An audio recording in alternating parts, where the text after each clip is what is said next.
শিক্ষার্থী বন্ধুরা, আজকে 10 তারিখ, আজকে ক্লাস 12-এর ফিলোসফি পরীক্ষা ছিল।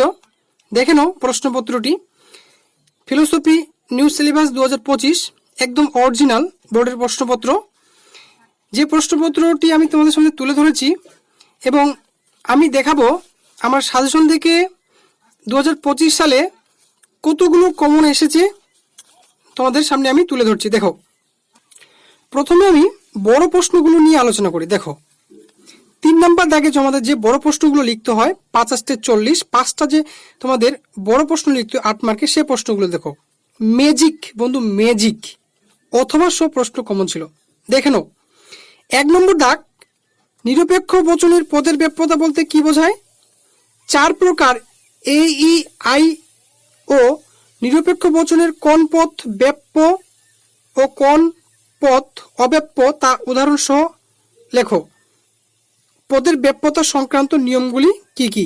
এই যে প্রশ্নটা বন্ধুরা, আমার সাজেশন থেকে আমি তোমাদের সামনে এই সাজেশনটা তুলে ধরেছিলাম। আমার এই সাজেশনটাতে দেখো 100% বলা ছিল যে কমন থাকবে।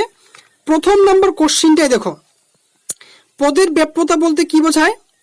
4 প্রকার নিরপেক্ষ বচনের কোন কোন পদ ব্যাপ্য ও কোন কোন পদ অব্যাপ্য উদাহরণ সহ লেখো।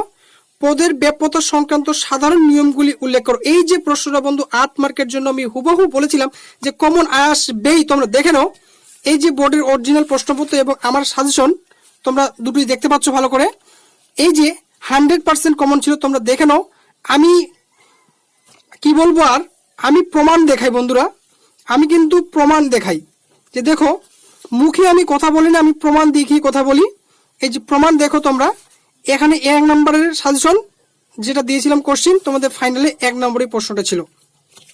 এবং ম্যাজিক 2য় নম্বর যে অথবা বলেছিলাম বারবার করে, যে গুণ ও পরিমাণ নির্ণয় করা নির্দিষ্ট থাকবে। এই যে দেখো বন্ধুরা, আমার সাজেশন থেকে এই যে বলেছিলাম অথবাতে গুণ ও পরিমাণ নির্ণয় করো, 3 এর অথবাতে থাকবে, আসবে 2025। তোমরা স্পষ্টভাবে দেখতে পাচ্ছ কোশ্চিনটাকে কি ছিল এখানে। দেখে নাও, 3 এর অথবাতে ছিল গুণ ও পরিমাণ নির্ণয় করো। বাক্যগুলো দেখো, আমি যেটা বলি বন্ধুরা সেটাই করি। অথবা সব প্রশ্ন কমন ছিল 1 দাগের জন্য। এবার বি নম্বর দাগে দেখো, আবর্তন কাকে বলে? এ, ই, আই ও বচনে আবর্তন দৃষ্টান্ত দাও। এ বচনে সরাবর্তন সম্ভব নয়। কারণ এই যে প্রশ্নটা আমি তোমাদের বারবার করে বলেছিলাম যে এখান থেকে প্রশ্ন কেটে কেটে হতে পারে বন্ধুরা। তোমরা দেখো, আমি সাজেশনটা তোমাদের এটা দিয়েছিলাম এবং দিয়েছিলাম আবর্তন কাকে বলে। এই যে দেখো এখানে এ, ই, আই ও বচনের আবর্তনের দৃষ্টান্ত। এই যে আবর্তন কাকে বলে, আবর্তনের যে দৃষ্টান্তগুলো বন্ধুরা তোমরা দেখতে পাচ্ছ এখানে হুবহু প্রশ্ন। দেখে নাও, আমি প্রমাণ দেখিয়ে কথা বলি। তোমরা দেখে নাও, আমি প্রমাণ দেখিয়ে কথা বলি বন্ধুরা, ও ফালতু কথা আমি বলি না। দেখো, আবর্তন কাকে বলে, এই যে আবর্তন কাকে বলে, এ, ই, আই ও বচনের আবর্তনের দৃষ্টান্ত দাও। এখানে রয়েছে এ, ই, আই ও বচনের আবর্তনের দৃষ্টান্ত দাও। তারপরে কোশ্চিন তো কমন, এ বচনের সরল আবর্তন সম্ভব কি? দেখে নাও প্রশ্নটা, এ বচনের সরল আবর্তন সম্ভব নয় কেন? এই যে দেখে নাও এখানে এ বচনের সরল আবর্তন কি সম্ভব বা সম্ভব নয় কেন? এই যে প্রশ্নটা দেখে নাও তোমরা, কি মিলছে? আমি প্রশ্ন দেখো আমার সাজেশন থেকে। এবং অথবা ম্যাজিক অথবা সহ কমন ছিল। আমি বারবার করে বলেছিলাম যে অথবাতে তোমরা এবার 3টা লজিকের নিয়ম প্র্যাকটিস করবে। সেটা হচ্ছে কি কি প্র্যাকটিস করবে তোমরা দেখে নাও। বলেছিলাম আবর্তন ও বিবর্তন করো, বিবর্তন ও আবর্তন করো, বিবর্তন আবর্তন করো। এই যে বন্ধুরা দেখো, বিবর্তনের আবর্তন করো, এই যে নিয়মটা কি আছে। আমি প্রমাণ দেখিয়ে কথা বলি, বারবার করে বলছি। প্রত্যেকটা প্রশ্ন অথবা সহ কমন ছিল আমার সাজেশন থেকে। অথবা সহ কমন দেখে নাও, বিবর্তন ও আবর্তন করো। এই যে বিবর্তনের আবর্তন করো, এই যে দেখো বিবর্তন আবর্তন করো ছিল। তারপর আমি বলেছিলাম যে প্রত্যেকটির বৈধতা বিচার করে 2টা থাকবে। এই যে দেখো আমার সাজেশন থেকে, ন্যায়ের বৈধতা বিচার করে 2টি থাকবে, 2টো ছিল। অথবা দিয়ে টিকাগুলো আমি বলেছিলাম, টিকাগুলো পড়তে তোমরা দেখে নাও। ডি নম্বর দাগে যে প্রশ্নটা, এবার যে প্রশ্ন করতো বোর্ডের প্রশ্ন করেছে, সে এবার একটু চালাকি করেই প্রশ্নটা করেছে।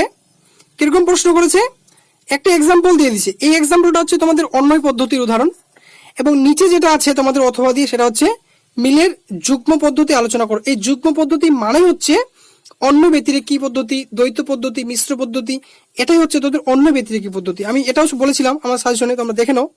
অথবাতে আমি বলেছিলাম যে এই যে দেখো নাও, দৃষ্টান্ত সহ মিলের অন্য ব্যতিরেকি বা যুগ্ম পদ্ধতি ব্যাখ্যা করো। এই যে বলেছিলাম সংজ্ঞা, আকার, দৃষ্টান্ত দুটি, শব্দ দুটি আছে, আসবে 2025, এবং বলেছিলাম 3-এর ডি নম্বর দাগে থাকবে।